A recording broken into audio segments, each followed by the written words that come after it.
안녕하세요. 반갑습니다. 오늘은 여러분들과 목표에 관련돼서 이야기를 한번 나눠보려고 합니다. 제가 많은 친구들을 상담을 하고 같이 이야기를 나눠보면 대부분 되게 재밌어요. 목표를 어떻게 달성하는가에 대해서 궁금하기보다는 목표가 없어요가 상당히 많아요. 그래서 제가 그 컨텐츠도 사실 목표를 달성하는 방법에 대해서 제가 좀 더 잘할 수 있을 것 같아서 관련돼서 준비를 많이 하거든요. 근데 목표를 이루고 달성하고 이런 실행력, 추진력에 관련된 것보다 검색을 하면 너무나 재밌게 목표가 없을 때가 첫 번째 검색어예요. 예, 되게 신기하죠. 그래서 오늘은요, 목표가 없는 친구들을 위한 영상, 그리고 목표가 없다면 어떻게 해야 될 것인가 한번 알아보도록 하겠습니다. 여러분들, 제 강의를 여러분들 많이 보셨겠지만, 제가 어떠한 뭐 심리학자의 이론을 가지고 오거나, 아니면 뭐, 대단한 뭐 학술지에 있는 내용들을 담거나, 뭐 이런 검증된 내용들은 아니에요. 제가 했던 방법들, 그 다음에 여러분들에게 그냥 조금의 인생의 선배로서 혹은 친구로서, 뭐 후배로서, 그냥 같이 사는 동시대 사람으로서 여러분들에게 드리는 조언이다라고 생각하시고 받아들였으면 좋겠어요. 근데 저는 효과가 본 것들만 여러분들께 말씀드립니다. 네. 어, 목표가 왜 없을까요? 일단 그거부터 생각을 해보시면 좋을 것 같아요. 일단 목표가 왜 없을까요? 목표가 없는 이유는요, 저는 이렇게 생각이 돼요. 목표가 없는 건 본인에 대해서 정확히 모르는 거예요. 내가 무엇을 할지 모르는 거, 내가 잘하는 거, 내가 못하는 거, 이게 아니고요. 본인은 그냥 모르는 거예요. 내가 무엇을 해야 될지 모르는 상황이 목표가 없는 상황이라고 보시면 될 것 같아요. 그래서 제가 아주 쉬운 방법 하나 여러분께 소개해 드립니다. 우리가 목표를 정할 때 가장 크게 실수하는 것 중에 하나가 내가 좋아하는 것, 내가 잘하는 것, 내가 해야 하는 것들을 생각을 해요. 근데 이게 무엇이냐면요. 이 세 가지 다 뭐예요? 플러스 알파적인 거예요. 지금 인간은 기본적으로 가만히 있는 걸 너무나 선호합니다. 그리고 자연스럽게 그게 더 좋게 태어났죠. 그걸 선호하게끔 태어납니다. 그래서 가만히 있지만 더 적극적으로 아무 일도 안 하고 싶은 그런 상태를 정말 선호하잖아요. 그래서 내가 플러스 알파적인 거를 고민하려고 하면 정말 고민이 많아지고 내가 뭘 할지 모르는 상황이 정말 많습니다. 근데 저는 거기서 생각해서 예전에 목표가 잠깐 없고 뭘 해야 될지 몰랐을 때 무엇을 했냐면요. 뭘 할까를 고민하기 이전에요. 첫 번째, 내가 뭘 하지 말까를 생각을 했습니다. 뭘 하지 말까. 그래서 지금 현재 상태에서 마이너스 되고 있는 요소들을 리스트업을 했어요. 내가 뭘 더 할까를 생각하는 게 아니고, 목표는 더 하는 거 맞아요. 근데 그거 말고 내가 하지 말아야 될 거를 일단 생각해 봤습니다. 이건 진짜 빨리 생각나요. 왜? 누구나 기준이 비슷하거든요. 예를 들어서 지금 이 시간 유튜브를 보고 있는 거. 어찌 보면 하지 말아야 될 일이에요. 그리고 뭐 흡연하시는 분들은 내가 하지 말아야지 라고 생각을 할 수도 있잖아요. 그것도 하지 말아야 될 것들이 있고요. 그 다음에 안 좋은 습관들, 이것도 다 하지 말아야 될 것들입니다. 이것들을 한번 쭉 나열을 해보세요. 쭉 나열을 하면요, 본인만의 기준으로 하는 겁니다. 그렇죠? 내가 뭐 다이어트 계획을 세웠다면 뭐 저녁에 야식을 먹지 말아야지, 이것도 하지 말아야 했다는 것들, 기본적으로 그것들을 쭉 나열해보세요. 그렇죠? 안 좋은 습관들 될 수 있고 뭐 다양한 것들 다 될 수 있다고 생각합니다. 나열했다면 그거를 하나하나 지워나가 보세요. 실천하면서 지워나가는 겁니다.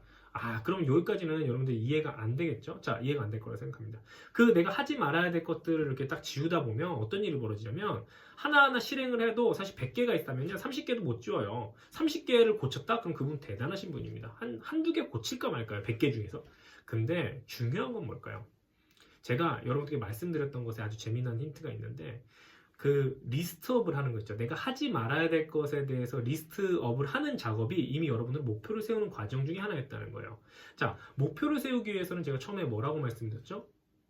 내가 무엇을 할지 생각하는 능력이라고 했어요. 즉, 인지예요, 인지. 즉, 내가 해야 될 것을 고민하기 위해서는요, 첫 번째 내가 하지 말아야 될 것을 생각하면서 내가 인지를 하는 거예요.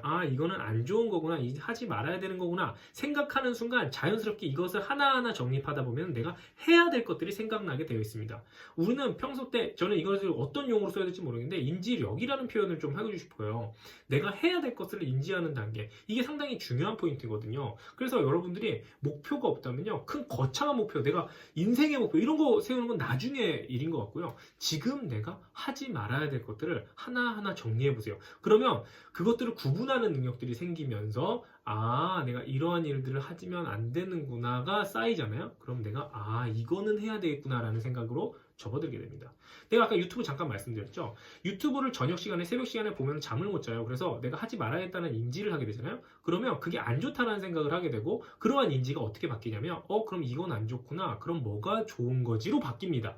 그럼 뭐가 좋은 건지 그때 책을 봐야겠다는 생각을 하죠. 그럼 그게 바로 목표가 되는 거예요, 여러분들. 이 작은 사례지만 이 작은 사례들로 하나하나 만들어가는 겁니다.